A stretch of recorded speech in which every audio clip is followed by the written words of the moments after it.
As promised, here's a review of my last batch of Japanese tools. This is the SK11 magnetic tool holder. This is 9 inches or 230 millimeters. There are 12 of these clips, 11 spaces. If you're putting full-size screwdrivers on these, you can fit a set of 6 full-size screwdrivers, skipping every other slot.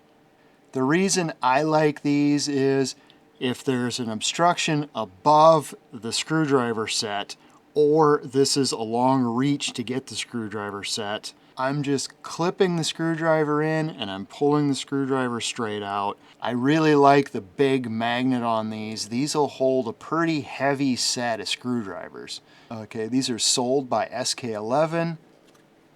These are made in Taiwan. Here's your part number. Vessel laser bits. I've talked about these before. These are slightly different. I found a slightly different version of these Vessel Black Laser series. So I got these. I admit it, I'm just collecting these. Finally got an olive green one of these to match my olive green Makita pen impact. They have a bunch of new colors of these for the premium style. So I just wanted to show how bits fit in these. This is one of the black laser bits out of the set I just showed. You can see where the detents are on the bit, so you can get an idea where this is gripping onto the bit. So there's a friction fit right down the center, and it's grabbing onto any detent it can find, or it will friction fit on any part of a full-size shaft. Here's a Vessel plastic spring bit. Those fit in there. And then the plastic spring actually actuates. Here's this style without a plastic spring. Typical double-ended bit. Or it will grip onto the full-size part of the shaft.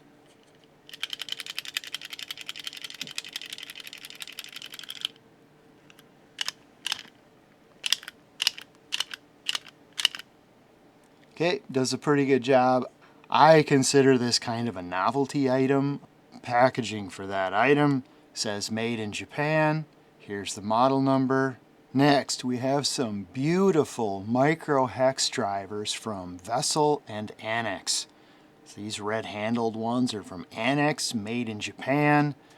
1.5 millimeter and a 2 millimeter.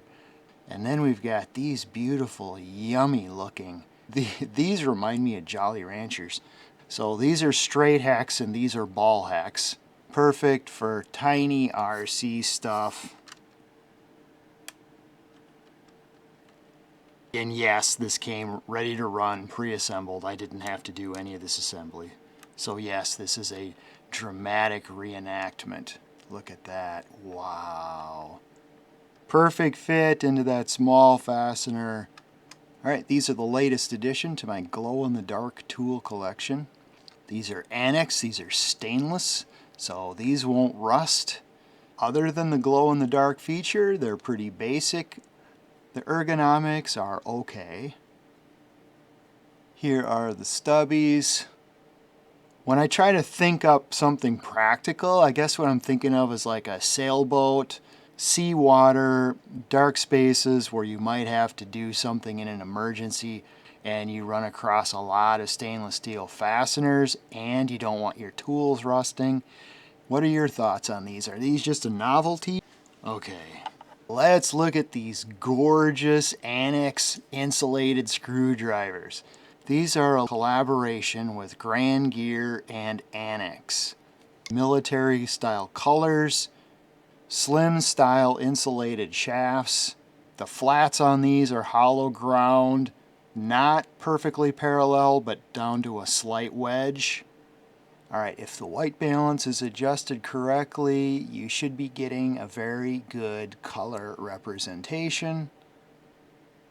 And of course, these are made in Japan. This set of Vessel micro screwdrivers, yes, I took one of these apart already. Okay, so what's so special about this set? Quadruple zero. Quadruple zero can be a little tricky to find. This 0.7 is also really tiny. That's what's special about this set, are these extremely small sizes. Fit in the hand nicely like this. The caps spin really nicely. You can reposition the plastic grip up and down the knurling here, but if you want to put this back into the case, then you have to have it pretty much all the way toward the one end here. They've got somewhat of a ball machined on here, but the top of this is flat. In the cap, there is a bump that rests on the top of that flat part.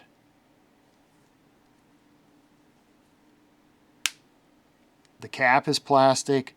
This is metal. The metal is non-magnetic. It doesn't feel like aluminum. Either aluminum or stainless steel. I'm not sure which it is. It's a non-ferrous metal of some kind. This set is made in Japan. Here's the model number for the set. So this set is one place you can find a quad zero micro screwdriver. This is the Anex 395D. This is a ratcheting screwdriver. It doesn't have the switch on the handle. It has the switch on the cap. In a previous video, I reviewed this Tamiya branded version of the Anex 397. I erroneously referred to this as a 60 tooth. So the 397 quick ball is a 72 tooth, and this style is the 60 tooth. You know, this switch, of course, it has tighten and loosen, but it has the center lock. And it was pointed out to me that the center lock on these is really nice because there's no sloppiness when it's center locked. It just feels like a screwdriver, and it does. It's awesome. And I mentioned that there was a little bit of back drag with this one. This one has very low back drag. So the 395 has less back drag than the 397. It doesn't seem to be quite as solid as the 397. And on the switch, you've got tighten and loosen. There seems to be a detent in the center, but what's strange about that is that it free spins. It doesn't lock the screwdriver handle in the center position. So now I'm up to speed with the Anex ratcheting screwdriver product line. And yes, I agree with the comments. This is a really nice ratcheting screwdriver. I like the switch position here. It does lock up really solid. And this one is nice because of the low back drag. And of course, these are all made in Japan by Anex. So then we've got the Anex 7790 bit holder, made in Japan. This thing is almost the size of a doorknob. This does not have a ratchet. Came with this bit, which does fit in the top storage cap. These insert bits also, of course, fit in the top storage cap. And these vessel torsion ball, those also fit in there. So this is a Japanese anvil bit. There's a little bit of bit wobble there. Here's an E6 anvil. It's definitely more wobbly with the E6 anvil. Here's a double-ended vessel. Okay, this one fits tighter. Much less bit wobble, and I think it's because bottom of this, they have it machined down to a cone shape. And I think that this tip is fitting down into that cone. So it seems like there's less bit wobble there. Now this way it seems really wobbly. Yeah. Yeah, there's definitely a difference. See if you can see that. This is the SK11 bit joint, made in Taiwan. Now that I've got an assortment of these bit joints, I'm going to do a separate video demonstrating these. The differences in the workflow on these are pretty interesting and I think worth knowing about if you're interested in this kind of thing. Stay tuned for that video. I got another one of these Anex micro hammers, made in Japan. So this one is the size larger than this one. that I reviewed in a previous video. These are both made by Anex. They have removable ends, got plastic, we've got a ball peen, brass, and steel. You're supposed to be able to use this to hold the end caps in there. I won't be using that. So we've got a full metal tang on the handle. Little end for a loop there. The micro is full metal tang, but it doesn't have the loop at the end. I finally got one of these OLFA Works field saws.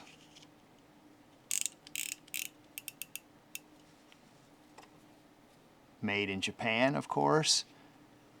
In their own words, they're calling this a field saw. There's the full model number. Here's a quick look at the back of the box. Obviously, it's got a nice thin curve because this is basically the size of a utility blade.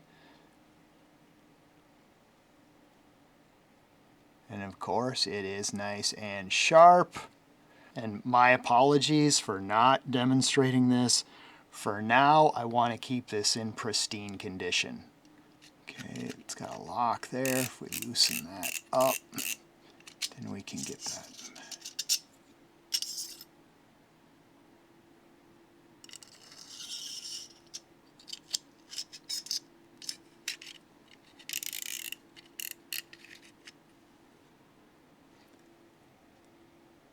The lanyard's got some stretch to it.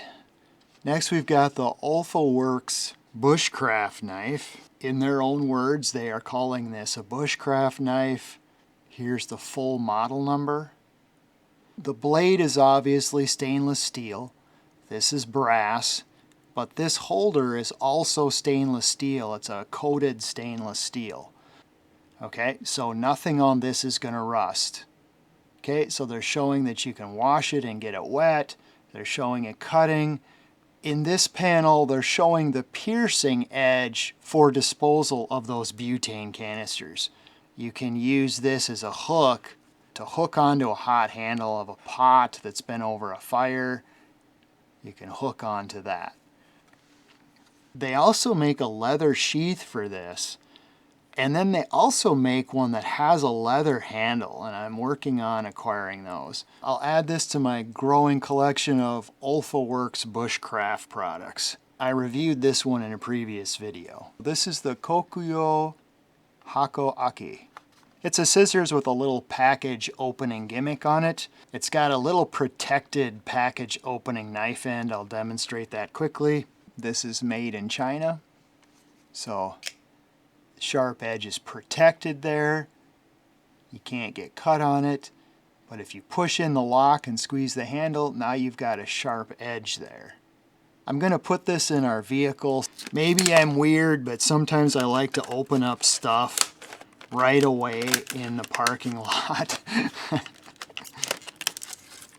This scissors can handle this stuff. So this is the Makita Pen Impact. You can tell by the switch. This one is the non-impact pen driver. This one maxes out at 650 RPMs. This one maxes out almost 3,000. These products pick up where these leave off. The Panasonic does 850 RPMs, but it's really weak, you know, and these two top out at 400 RPMs. These are a little heavier and more bulky than these. These three examples are basically the size of a screwdriver. So these are a little bit bigger, a little bit heavier, a little bit bulkier, but much more capable. Low speed on this tops out at 200 RPMs, and that is almost exactly what I measured. Top speed on this is supposed to be 650 RPMs, and I got between 644 and 648. So pretty close to the claims of 650 RPMs. I really like this thing.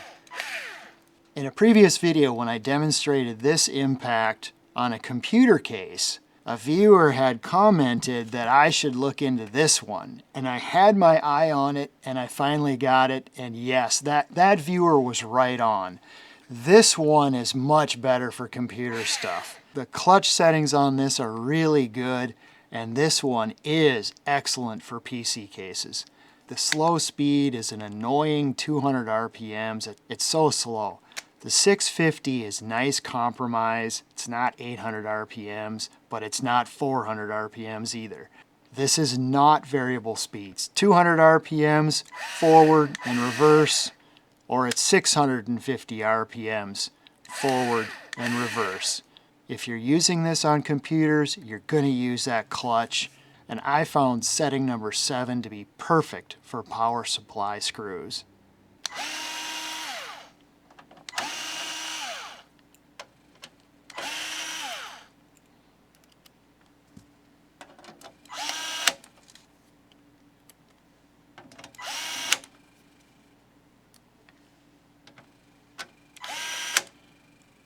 I was able to get this tool only, and I was able to get it shipped from Amazon Japan. I tend to avoid buying the batteries from Japan. I try to buy my batteries in the United States. The reason that I do that is because if there's ever a warranty issue on these power tools, it seems like it's always the battery and not the tool. When you bring a tool into the United States from Japan, I'm pretty sure you lose the warranty unless you take the tool back to Japan. But I don't know. If anybody knows that for a fact, please comment. This pen impact is variable speed. Oh, I said it was 3,000 RPMs. That could be impacts per minute. So when I measured the full speed RPMs, I got 2384, which is more in line with this number. So the maximum RPMs on this is 2,450, not 3,000. The maximum blows per minute is 3,000. So this pen impact was 71 US dollars, and they gave me this Bosch bit set for free with this. And the pricing on these pen impacts is just crazy in the United States. If you're newly interested in these tools, if you're in the United States, here's a potential strategy. The USA version of this in Makita teal is sold for around $200 with 2 batteries and a charger. Try to find that one on sale with a coupon code, something like that. Get that so you got your 2 batteries. The American version is going to have the American chuck. This is the 13mm chuck for the Japanese bits. And then you can go on Amazon Japan and you can order this. I'll put all the links I can find to the tool-only versions of these, because for some reason this tool has gotten really expensive in the United States. So this is the kind of chuck that you have to actuate it to get the bit in to lock it. So you're always actuating that. Chuck sleeve is a little shallow and it's close to the driver body. It can feel a little tight in there getting the chuck collar released. Bit wobble on these is minimal. You know, these are really good tools.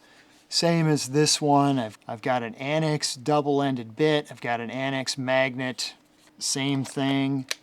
Got to actuate that chuck.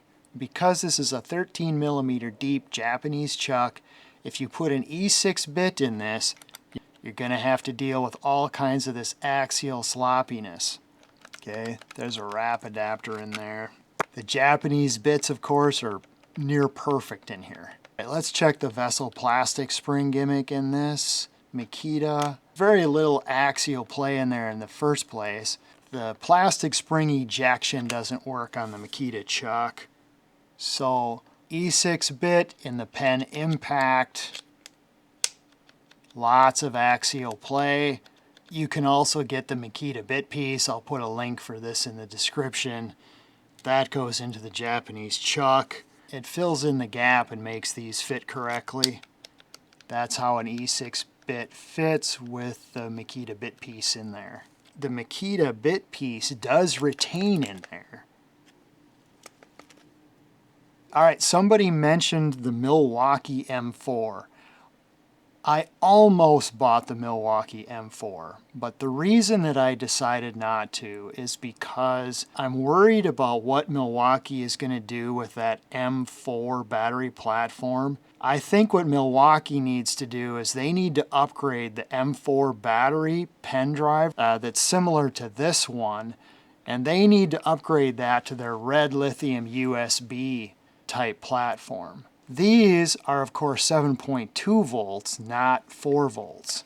So I did not go for the Milwaukee M4, but I did look at it and I did consider it and I almost bought one. I just decided I was so happy with the Makitas that I'm just going to stick with the Makitas on these pen drivers and pen impacts. If you watched my previous video about Blackship, then you know that probably most of these tools will not ship to you directly from Amazon Japan. Some of these items may ship to you directly from Amazon Japan. I'll put all the links in the description, but just be aware that you may run into a lot of items that say that they're out of stock. What I can tell you is they're not out of stock. You need a third-party shipper that'll give you a Japanese address, and all of a sudden you'll be able to buy all these things. If you don't know what Blackship is and you want to know how that works, watch my Blackship video. I'll link to it at the end of this video. Alright, I hope that was a fun and interesting look at some Japanese tools. Thank you for watching. And you can hide diamonds or microfilm in here. The KGB would never look in here.